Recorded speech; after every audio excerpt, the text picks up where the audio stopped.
Hypnosis to Change Your Life with Dr. Steve G. Jones.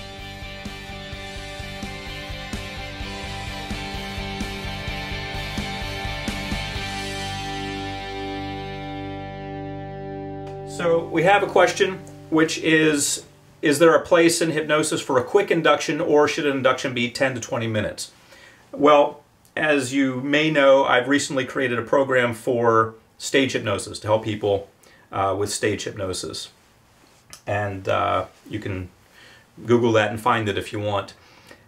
In stage hypnosis, in other words, you're up there, you've got a crowd in front of you, and you're going to hypnotize them. You don't have a lot of time. The show must go on. And most of these shows are done in casinos, and they want people out gambling. They don't want people in the auditorium getting hypnotized for 2 hours. They want it to be a quick show. And so the heat is on. You've got to hypnotize someone quickly, get them doing funny stuff, and then get them out the door. That's stage hypnosis. So there is a place for quick inductions, and that would be the world of stage hypnosis or street hypnosis. I've recently done some things in Vegas where I did some live demonstrations in the street, and we filmed it.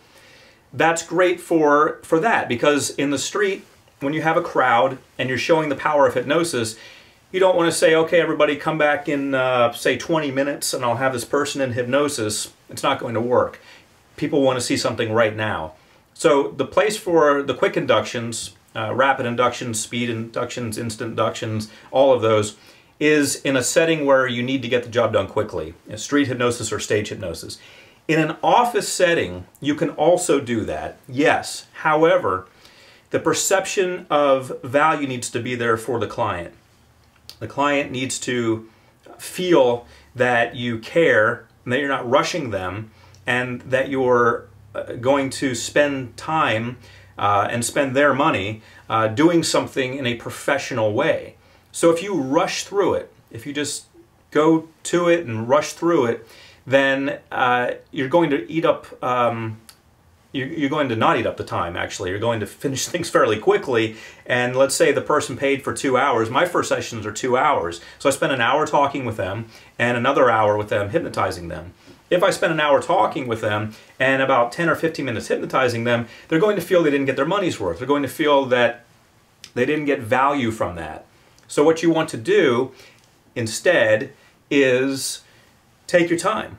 Do a slow induction, full body relaxation, relaxing them from head to toe.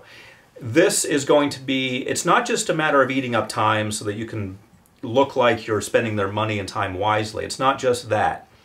Really, it's just more thorough. You have the time, why don't you use it? Why would you rush the induction if you don't have to? Why wouldn't you do it more thoroughly? And so for those reasons, you should use a more thorough, slow induction, which I always use with clients. I always use on my recordings.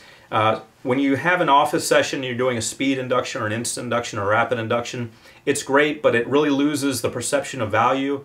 It makes it look like, you know, it's just kind of like a fast food place. So you want to spend your time with them in a slow, professional way. Take your time, because it's going to be perceived as you're trying to get them in and get them out. That is my opinion.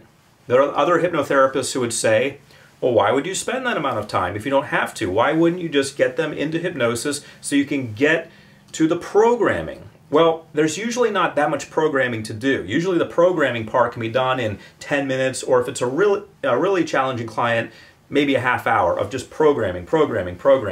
So there's really no rush. If you set aside enough time, 2 hours in my case, 1 hour for follow-ups, you've got plenty of time to work with them hypnotically. There shouldn't be any need to rush.